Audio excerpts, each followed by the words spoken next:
Não importa o quanto a sua luz esteja bloqueada pelas camadas do ego, o amor é e sempre será a sua verdadeira essência. E cada ser passará por um conjunto de experiências até que o inevitável aconteça, até que o despertar se manifeste. E o processo se acelera à medida que você faz do autoconhecimento a sua prioridade, à medida que investe a sua energia em compreender e transmutar as crenças limitantes que o impedem de ser quem você realmente é. Bom, vamos destrinchar essa daqui aos poucos. Não importa o quanto a sua luz esteja bloqueada pelo ego. Bom, aqui a gente já tem duas informações. A primeira é que não importa o que você pense de você, querendo ou não, você tem a sua luz própria. A segunda é que, se ela não estiver aparente, existe uma enorme chance de ela estar sendo bloqueada pelo ego. Aí a mensagem segue dizendo que não importa o quanto o ego se esforce, ele pode esconder, mas ele não pode anular a sua essência. E mais, ele pode até esconder a sua essência por muito tempo, mas a revelação será inevitável. E quem é que vai promover essa revelação? As experiências pelas quais você passar. Aí você pode pensar, só isso? Só as experiências? Então basta eu viver, sair vivendo a vida e está tudo resolvido? Sim e não. Sim, porque de um jeito ou de outro, tudo vai sendo revelado na sua vida. Mas não porque a experiência sem autoconhecimento não revela nada. Por isso que ela diz para que se dê prioridade ao autoconhecimento. É ele que vai promover o despertar. E o que é o despertar? Podemos dizer que é descobrir a verdade por trás de algo que até então era verdade para mim. Ou seja, existe algo que eu achava que era verdade, mas não era. Esse algo que parece ser verdade sem ser de fato, como que se chama? Ilusão. E o maior criador de ilusões é o nosso ego. Ele faz a gente acreditar em coisas que não são verdade, mas ele nos faz acreditar. E por que ele faz isso? O ego está sempre querendo economizar energia. Então, por exemplo, vamos supor que você precisa se desenvolver em algum aspecto da sua vida. Para se desenvolver em algo que você não tem hoje, necessariamente você vai precisar sair da sua zona de conforto. Obviamente vai sentir o que então? Desconforto, que eu vou chamar aqui de dor do crescimento. Crescer não é fácil, gasta energia. Então o que o ego faz? Ele faz você acreditar que você já é algo que ainda não é. Ou seja, ele cria uma autoimagem falsa, só para você não querer desenvolver. Porque você acha que já, então você não tem por que se desenvolver. Ou em outros casos, ele te convence que aquele crescimento não vale a pena, vai demorar muito. Ou seja, no fundo ele está nos sabotando. Eu vou dizer isso, vou repetir isso em outras palavras. O ego te sabota porque ele faz você crer em algo e esse algo limita o seu desenvolvimento, o seu crescimento, a sua felicidade.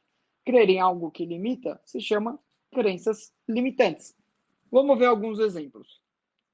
Primeiro, os exemplos de crenças limitantes em que o ego nos convence que não vale a pena. Então, são crenças do tipo: nunca um pobre vai ficar rico. Todo mundo que tem dinheiro é desonesto. Se eu for rico e tiver conforto, eu não estarei sendo um bom cristão. Uma mulher feia nunca vai casar com um homem bonito. Mulher bonita não pode ser inteligente. Não me desenvolvo na vida porque eu não mereço. Nunca um deficiente físico vai conseguir um bom emprego. Eu não posso ganhar mais do que o meu pai, senão isso vai ser desrespeito. Agora que eu já formei nessa faculdade, eu não posso mudar de profissão. Isso não tem mais jeito. Não tenho tempo de vida para fazer mais nada. Por que essas crenças limitam? Vamos pegar um exemplo aqui, ó. Se você tem a crença de que o dinheiro é sujo, que todo rico é bandido, desonesto, você nunca vai ficar rico. Porque você não quer ficar sujo, você não quer se sentir desonesto. Mesmo que isso seja inconsciente, mas não quer. Ou se você acha que a única forma de ganhar dinheiro é trabalhando muito, é isso que você vai atrair para sua vida, muito trabalho. E aqui a gente não está falando daquelas mágicas do tipo, se eu pensar que eu sou rico, eu vou acabar ficando. Não, não existe mágica.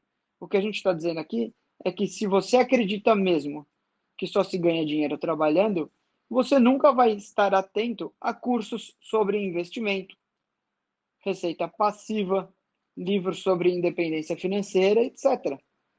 Mas se pelo menos acreditar que o trabalho é só a forma que você conhece, mas assumir que o universo, que você não conhece tudo que o universo dispõe, só essa pequena mudança já vai te deixar aberto para receber do universo outras possibilidades, outras oportunidades.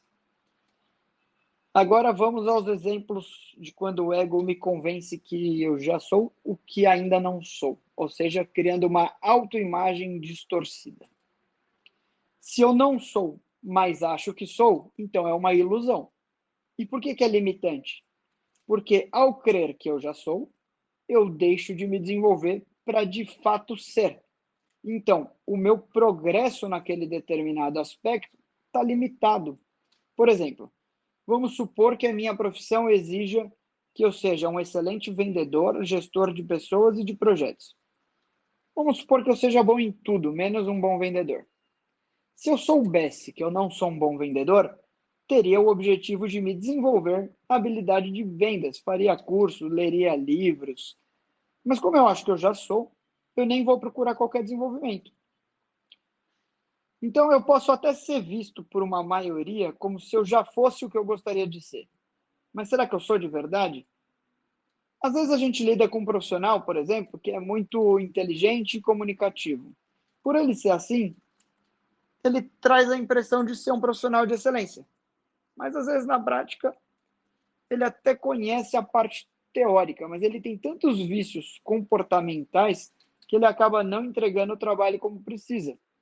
Então ele pode ser desorganizado, desfocado, fazer uma péssima gestão do tempo, ser refratário aos feedbacks, não saber priorizar, não ter maturidade profissional, não saber trabalhar em equipe, enfim, uma série de vícios comportamentais que o impedem de entregar o trabalho no prazo e com qualidade.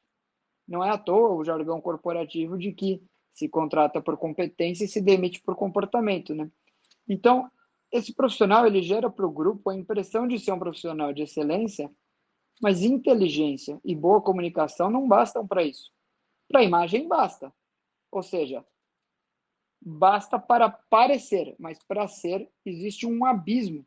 E em algum momento as pessoas que trabalham com esse profissional vão perceber todos esses vícios e a imagem vai cair e vai invalidar toda a impressão positiva anteriormente gerada.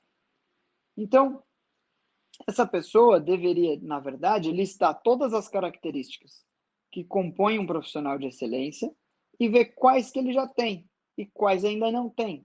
Essa reflexão é importante, porque a imagem sempre tem um prazo de validade. Em algum momento, ela vai ser desfeita e se você concluir que não está sendo ainda o que gostaria de ser, a boa notícia é que ainda está em tempo de fazer o que é preciso para se tornar. A gente não deve fugir da correção dessa autoimagem, né? Outros exemplos comuns da autoimagem distorcida podem ser identificados quando eu falo uma coisa, mas eu faço outra. Então, por exemplo, eu creio ser ético, mas na hora de agir, eu não ajo eticamente. Eu creio ser profissional, mas no exercício da liderança eu tomo decisões pessoais em detrimento de pessoas que não são tão próximas de mim. Eu digo que não entendo como pessoas agem com preconceito ou pré-julgamento, mas eu julgo as pessoas. Eu falo em igualdade, mas eu repilo pessoas que pensam diferente de mim. Eu afirmo que eu sou cristão, mas eu não me incomodo de causar prejuízo a outrem. Às vezes, dentro de casa, as pessoas estão dormindo e eu não me incomodo de fazer barulho, ou as pessoas estão estudando e eu não me incomodo de estar com o som alto. Ou ainda quando eu vivo uma pseudo-nobreza, por exemplo, em que eu afirmo que eu me proponho a ajudar as pessoas e até ajudo de verdade, mas no fundo eu faço isso para obter vantagens pessoais. Ainda que a vantagem seja apenas a imagem de nobreza. Eu quero ser visto como alguém nobre. Ou até para que eu possa influenciar decisões que beneficiem as pessoas que me são mais queridas. Enfim, os exemplos vão aos milhões. E qual que é a consequência negativa de ter uma autoimagem distorcida? Pode ser que em algum momento isso venha para o meu consciente. E quando eu perceber que eu não sou o que eu achava ser, ou pior, que eu sou justamente aquilo que eu criticava nos outros, isso vai gerar uma frustração tamanha que pode até culminar numa depressão. Mas como eu sempre digo, tem sempre uma boa notícia por trás dos fatos ruins. A boa notícia é que se eu percebi que não sou o que eu pensava ser, agora sei o que eu preciso fazer para me tornar. E aí é só questão de tempo. Isso é claro se eu aprender a me perdoar e assumir a responsabilidade por mudar a minha atitude. O processo do autoconhecimento não é nada fácil, muito menos agradável no começo. Ainda que depois de um tempo ele passe a ser libertador. E aqui está um bom exemplo. Porque se eu ajo dessas formas que eu falei, de maneira inconsciente, em algum momento eu vou tomar consciência. E isso vai doer bastante.